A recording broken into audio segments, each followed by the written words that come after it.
It all started about 2 years ago when I bought my dream property. We're talking 20 acres of beautiful, dense forest way out in the countryside.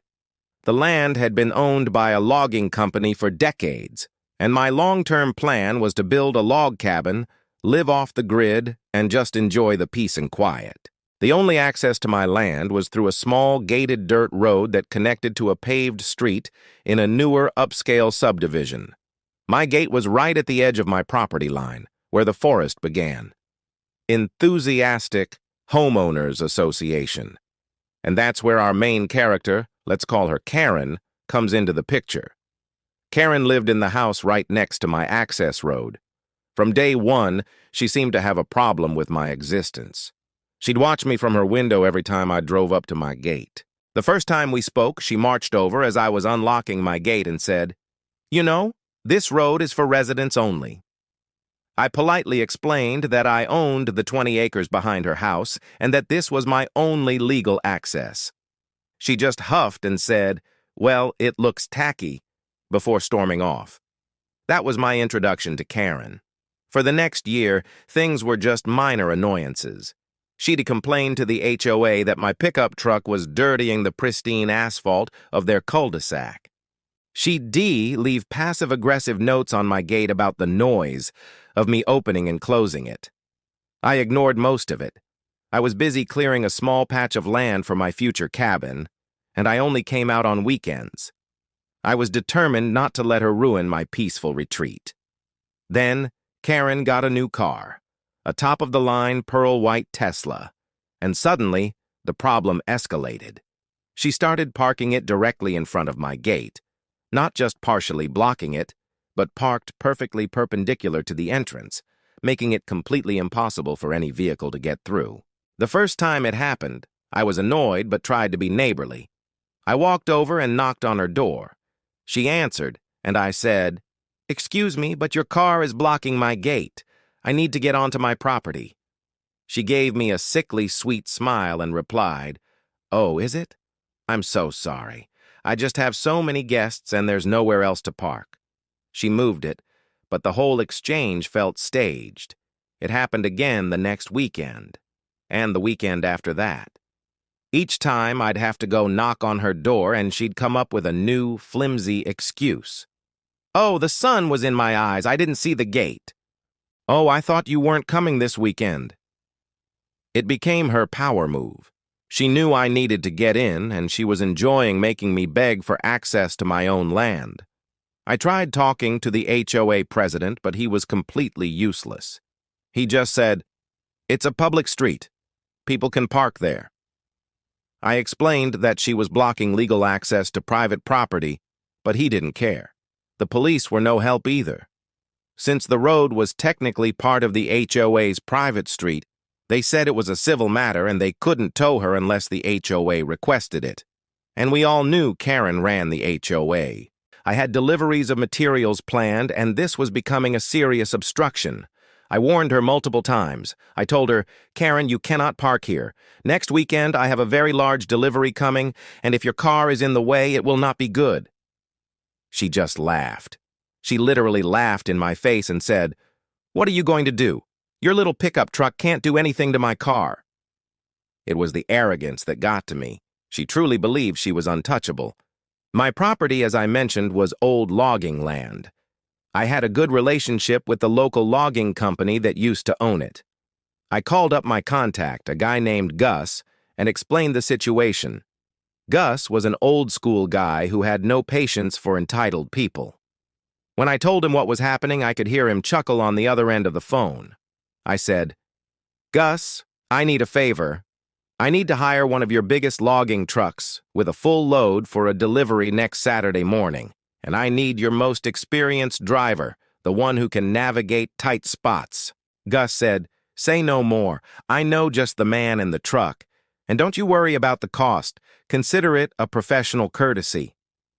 That Saturday morning, I arrived extra early and parked down the street, just watching and waiting.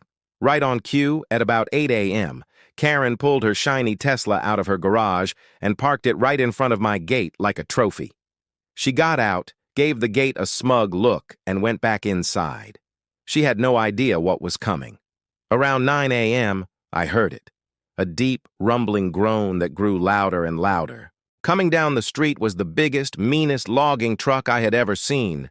It was an absolute beast, piled high with massive, freshly cut logs, easily weighing over 40 tons. The driver, a guy with a beard that could rival a lumberjack legend, expertly navigated the cul-de-sac. He pulled the truck up so it was facing my gate, with the Tesla sitting right between the truck and my property entrance. I got out of my car and walked over.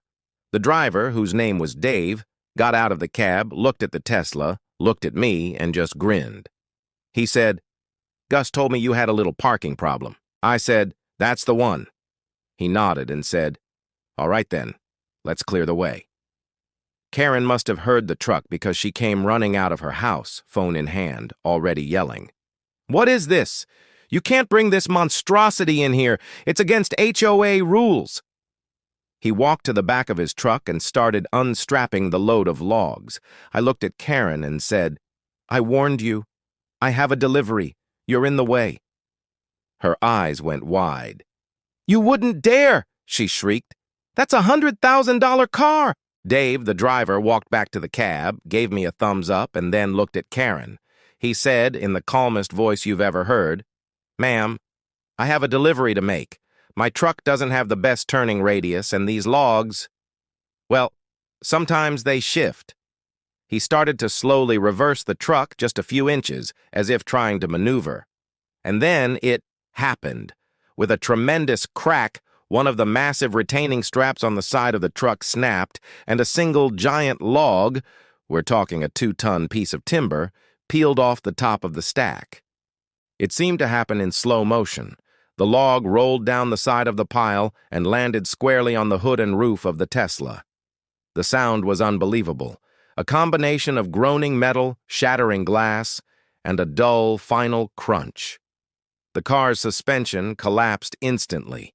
The roof caved in, the windshield imploded, and the once gleaming white hood was crushed like a soda can. The car's alarm started blaring, a pathetic, wailing scream. Karen just stood there, her mouth hanging open in silent shock. Her phone had dropped to the ground. She looked at her car, then at me, then back at her car. The color drained from her face. Dave hopped out of the cab looking concerned. "Oh my goodness," he said, with an Oscar-worthy performance of surprise. "My strap must have broke. I'm so sorry, ma'am. It's a good thing your car was there to stop that log from rolling into your house." That line was pure genius. He had framed it as her car saving her house. Karen was speechless. She just kept stammering, My car." I walked over to my gate, unlocked it, and swung it open. I looked at Dave and said, "Well, the entrance is clear now. You can make your delivery." Dave tipped his hat to me, got back in his truck, and carefully drove through the gate onto my property. The aftermath was glorious. The police and the fire department showed up because of the car alarm and Karen's frantic 911 call. They took statements. Dave explained, with a straight face, that it was a freak accident, a mechanical failure of his restraining strap. He had all his paperwork in order, his company's insurance was up to date. I gave my statement, saying I had warned my neighbor multiple times not to park there because I was expecting a large delivery. The best part? Because Dave had so cleverly framed it as the Tesla saving her house, the insurance investigators, the police, and even the HOA couldn't really pin it on him as a malicious act. It was documented as an unfortunate industrial accident. Karen tried to sue the logging company, but their lawyers buried her in paperwork. She had been illegally obstructing a legal right-of-way, and her car was technically trespassing. Her insurance company ended up covering some of it, but not all, and her premiums went through the roof. She never parked in front of my gate again. In fact, she sold her house about 6 months later. The new neighbors are wonderful. They think it's cool that I'm building a log cabin and always wave when I drive by. Sometimes, when I'm sitting on my porch, I think about that crunched-up Tesla. It was an expensive lesson for her, but some people only learn the hard way. And that's the story of how a logging truck solved my HOA Karen problem.